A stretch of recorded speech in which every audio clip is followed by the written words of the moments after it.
Hi, I'm Maddie. And I'm Cidney. And today we're going to be talking about racism in America and at Mayfield. After conducting my research, I have found that the most well-known examples of racism in today's society lie within the relations between white police officers and black millennials.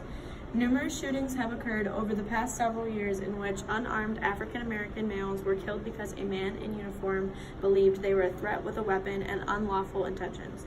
Officer Stewart is a white policeman who works in the building.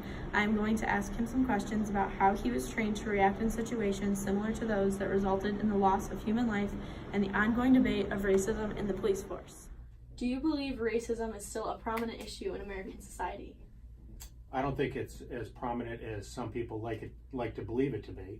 I think the media and certain groups of people make it more than what it is.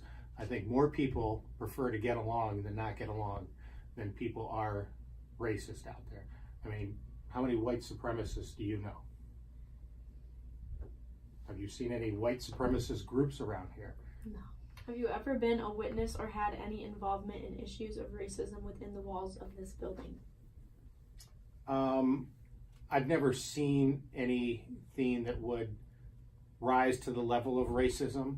I think some people use the term prematurely because they misunderstand it.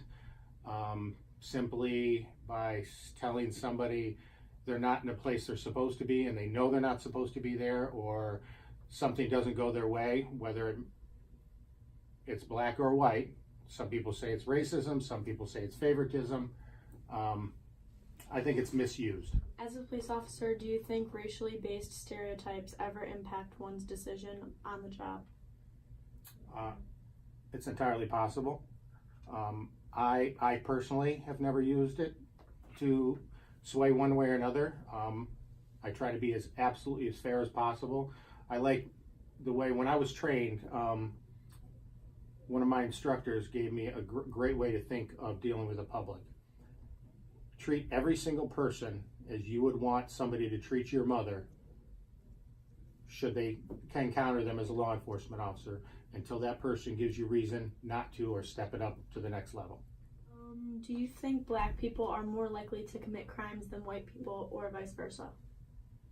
No, I don't. I think it's probably based on the areas they live in, their upbringing. I don't think it has to do with race. I think it has more to do with, like I said, areas they're brought up in. There have been many controversial cases regarding the shootings of African Americans. Do you think racism is to blame for those actions, or do you think it has nothing to do with skin color and simply the actions that were committed?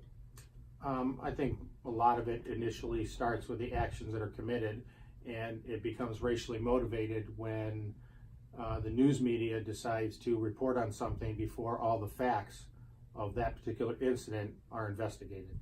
How many years have you spent working as a police officer both in and outside of Mayfield High School? 27 years, 17 for Mayfield Village, the last 5 years in the high school. Have you ever known a coworker involved in a case that seemed suspicious in its connection to racial prejudice? Never.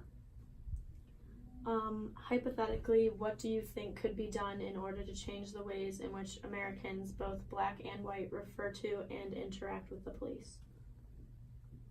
I think there should be more positive interaction events.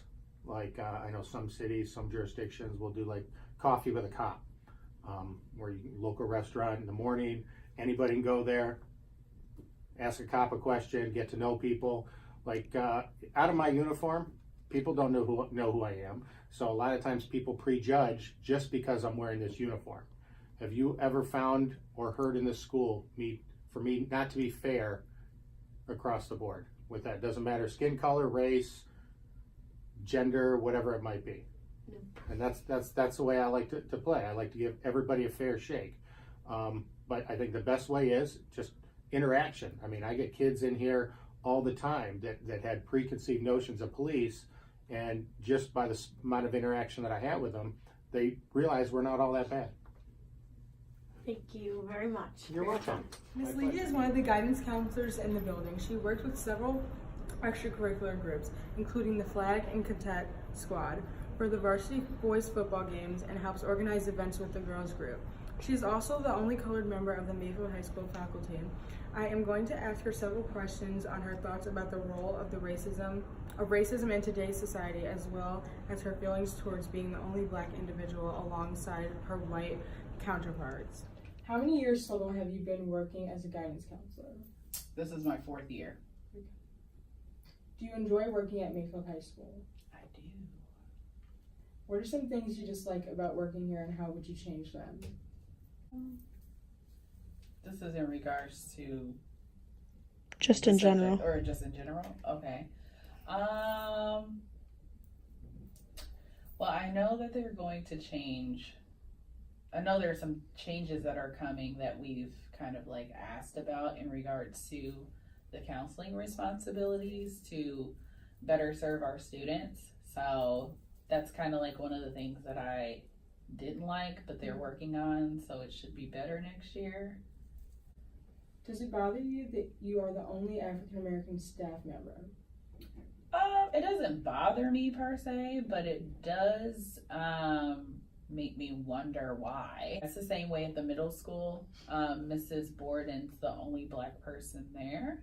So I'm just curious to know, like, why is it such a small population of African American people or minorities in general? Because I don't see really many minority, like, staff members here.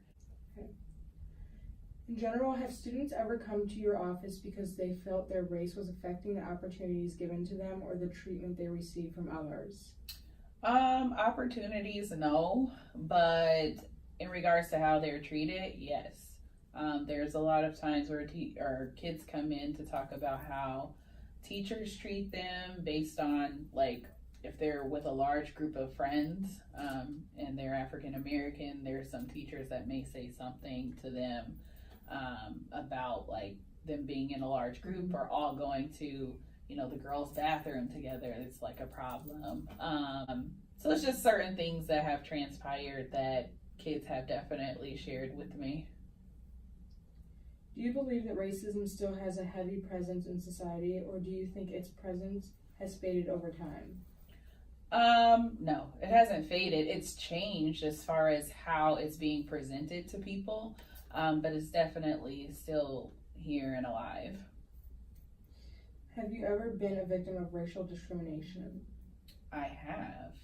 Do you want me to give you a time? Yeah. Well, there were 2 times. I was a kid and then one while I was an adult. So when I was 6 years old, I was in gymnastics, and one of my team members, I guess she didn't like Black people. I didn't know that at the time, but I was standing in line because we were working on like some type of flip.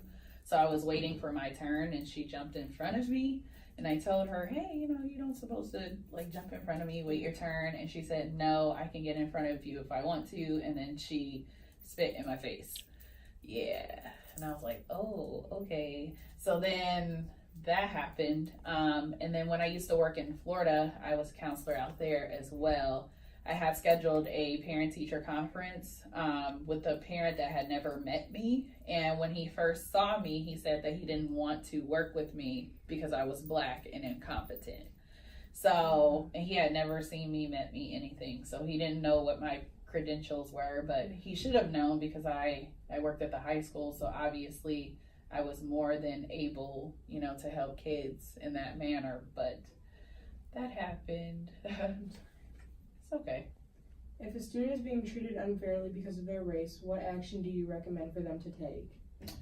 I always tell them to address it in, you know, a respectful manner, because of course we don't want to see the kids getting into trouble or fighting or whatever, because I know racism can bring out all sorts of anger, and that can be displayed in different types of ways depending on the person. So I always just want the kids to, you know, address the issue in a respectful like manner, and definitely get one of the adults involved so we can mediate and, you know, diffuse the problem. Okay, that's all. Thank you. Yeah, no problem. After talking to Officer Stewart And Mrs. Levy. we have come to the conclusion that racism is still a prominent issue in today's society and in Mayfield High School. Thank you for watching. Period.